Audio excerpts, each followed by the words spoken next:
Hello, my friends, and welcome back. Thank you very much for being with me again today.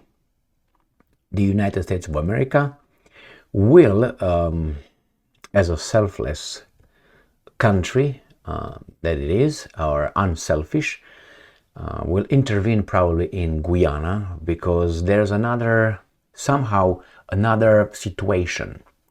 And as United States of America is a self-ascribed, self-assigned savior of the planet and police person of the planet, has to go over there and beat, hey, Venezuela. What a coincidence. I have a few angles through which I will analyze this new, very probable military intervention, US military intervention, to defend another victim for a situation not created by the United States of America or by the victim, but by the aggressor, in this case Venezuela. There will be another war if Venezuela doesn't give the United States all the 3 holes it possesses, okay, to be inspected and penetrated. So we have 1, 2, 3, 4, 5, 6, 5 articles plus about 4 maps to show you what's going on in Guyana, which is bordering Venezuela, and who created this, why possibly this situation was created. The United States feels the obligation to go and intervene for its own interests and self-defense, and will probably feel its national security threatened. So we're going to look at it as a comparison between how Russia felt its national security was threatened, and they were not allowed to feel that, but the United States in Guyana will feel threatened by Venezuela again. And it's very strange that United States, I've been coming with this conclusion some time ago, not a long time ago, some time ago. It's the other way around. It's not the situations are just happening, just, someone decides to do something and then we just come and we are dragged into it, like in Yemen soon, like in Israel, like in Ukraine. We're just dragged in, or in, let's say, Taiwan or South Korea. We're just dragged in. We did not foment anything. We did not instigate anything. We did not escalate anything. We did not provoke anything. I think it's kind of the other way around. When you have a problem, you have to look, first thing, what did United States do? What is US's interest in that area? These are the 2 things. And what would United States want to happen in that region? And then you're going to figure out, probably with I would say 95% accuracy, who's who, what's what, if you start from that angle. I don't think that Maduro is such an imbecile to provoke the United States of America in Guyana, because he knows that Guyana isn't in alliance with the United States of America. Again, this guy provokes the big dude who punches everyone in the face, just waiting for a reason, or manufactured reason. So let's start with these articles. First one, Daily Mail. US to conduct military flights over Guyana as fears over Venezuela invasion grow. So about 2 days ago, I think Venezuela had a little problem with Guyana. On Thursday, the US decided, and on Friday that was actually from 22 hours ago, that means it was on Thursday, US already conducts military flights. So all this seems to be like they were ready. I know how bureaucracy works in the United States of America. I'm generalizing, but I worked in private sector, and I worked in government. So I know how bureaucracy works and how fast things are moved forward. And I don't expect the military to be a difference because of our diversity and preferential hiring and all that, So here, the same thing. I can't believe that the Americans already had a group of military flights ready to go around with the engines on, then the people with the helmets sitting in the cockpit. Are we going? Yeah, you're going. All right, going. All right, good, let's go. Click, boom. I don't think so. They were ready. Or you can say, well, Venezuela did not act like swiftly. They were still. Nevertheless, the point is the Americans quickly went over there. And it's not all, because I'm going to show you more escalations and promises. Venezuelan President Maduro has vowed to annex an oil-rich slice of Guyana. On Thursday, U.S. Southern Command launched military flights over Guyana. Secretary of State Blinken said the tiny country has unwavering U.S. support. What does that mean? So let me show you. Let's start with the maps. Where is it? Let's start with this one. So we want to see where things are, okay? So the red one right here is Venezuela. This is South America, obviously. Guyana is the one in the green, right here. Right? So Venezuela, Guyana. Now we're going to go to the next one, which is a little bit easier. They already have it over here. Guyana, beep, beep, beep. Okay, so now you know where things occur in the northern tip of South America. Now let's see where the United States of America is located, you know, being such a proximity, right? Oh, right here. So you see Venezuela is here, right here in the yellow. The Guyana is right here in purple rain.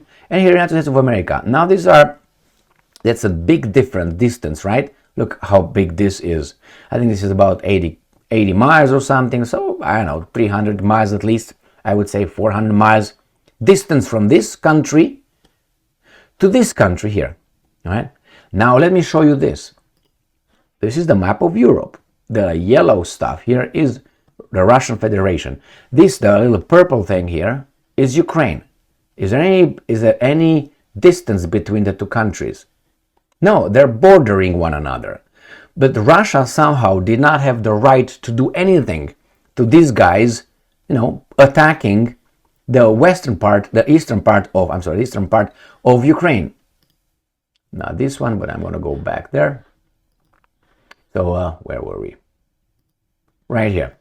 They didn't have the Russians did not have any right to feel threatened or national security or intervene because the Russian-speaking population was bombarded by Kiev. Did not have any right.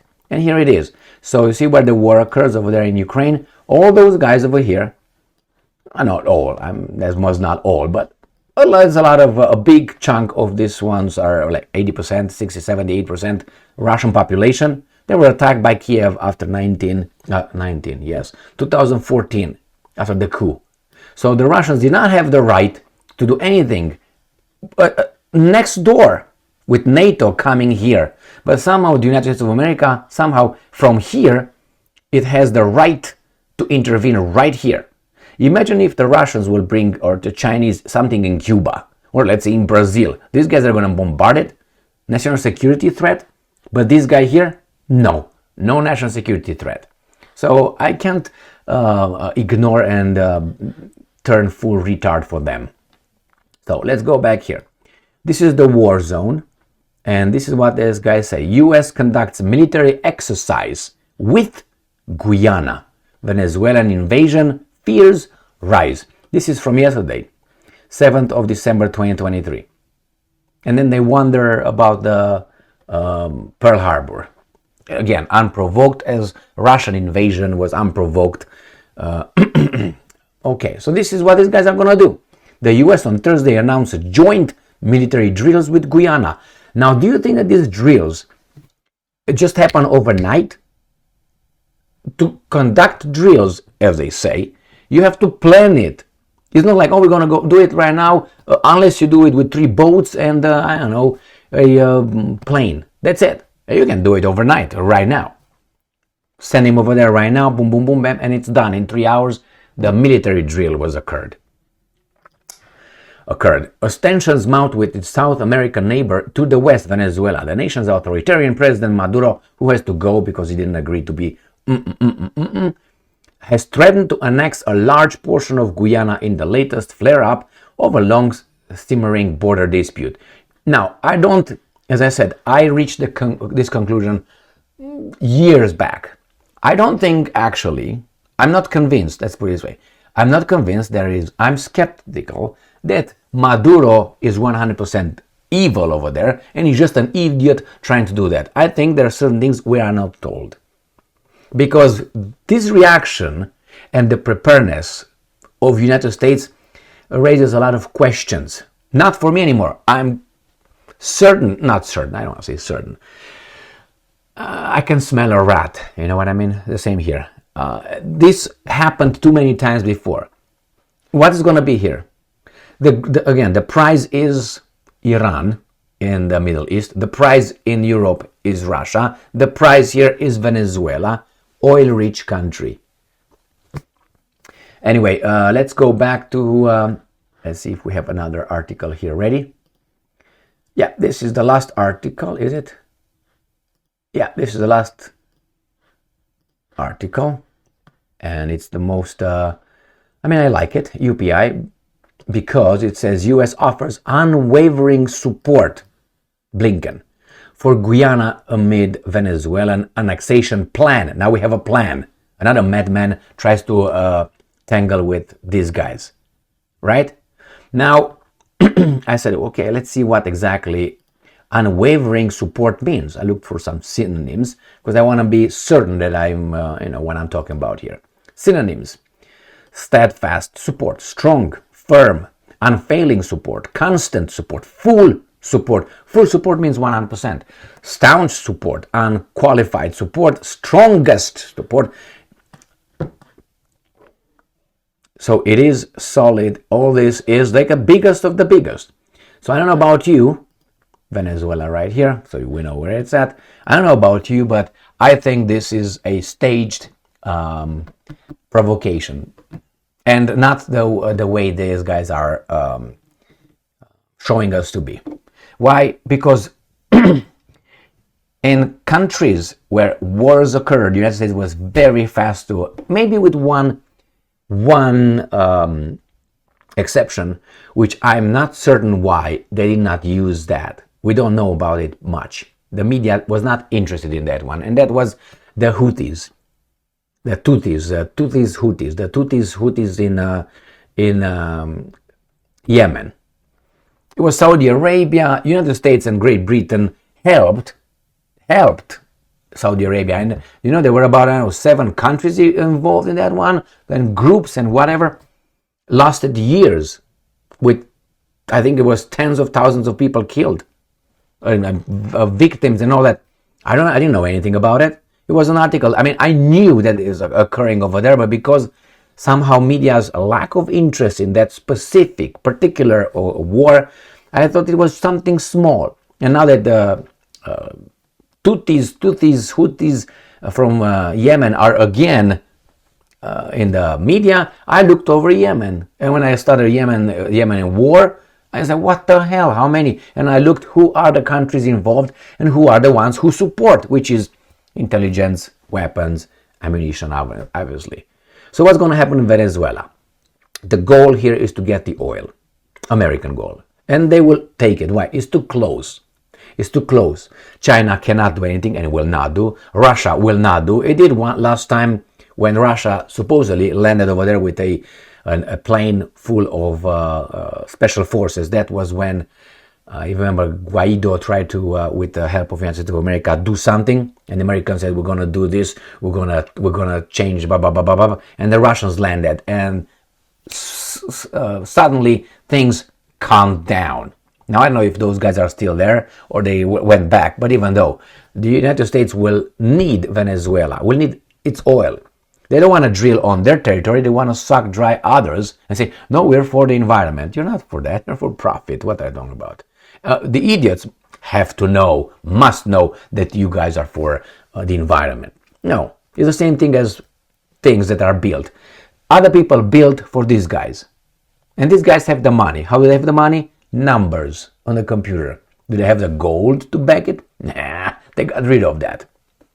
They have them, and then the dollar they're losing the dollar because the petrodollar is very much attacked by BRICS, by developing countries organization, Brazil, India, China, South Africa, South Russia. These are the countries that, and now it's Saudi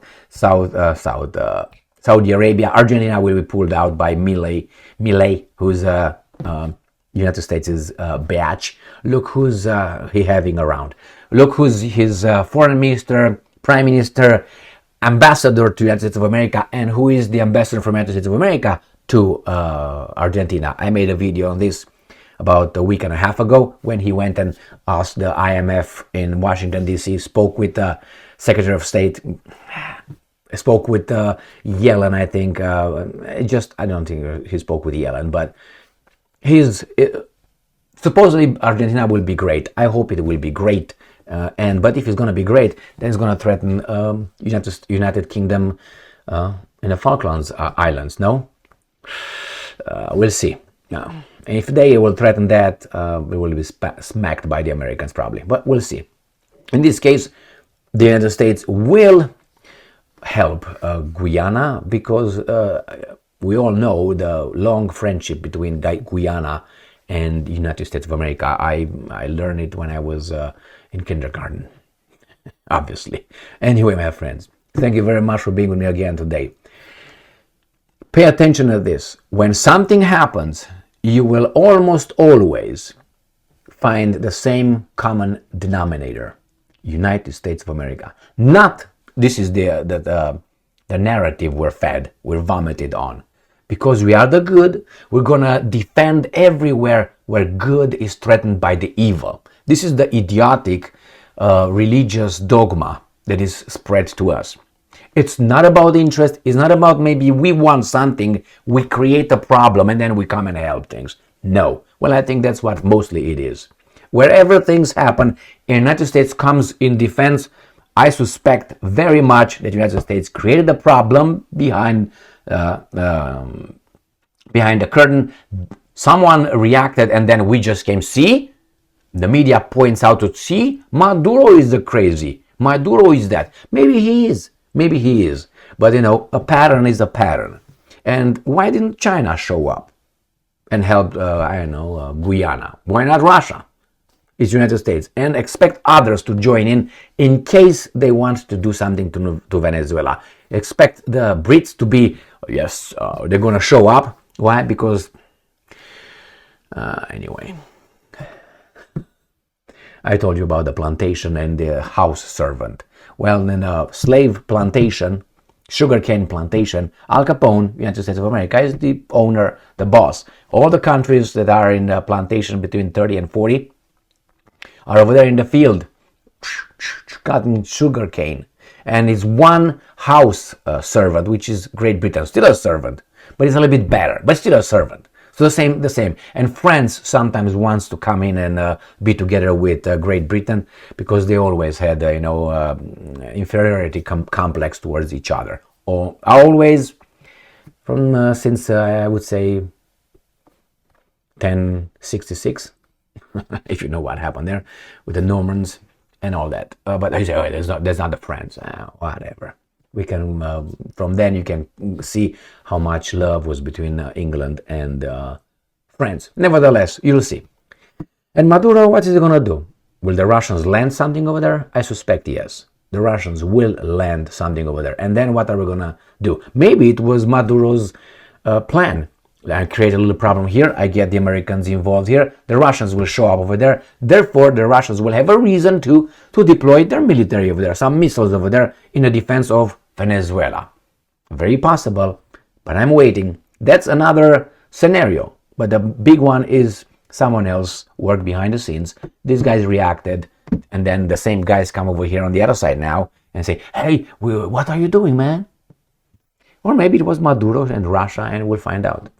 Or maybe, I can't believe Maduro would be such an idiot to threaten another country with invasion, knowing that Al Capone will come and waiting for the slightest reason to come and smack and take Maduro out and take the oil.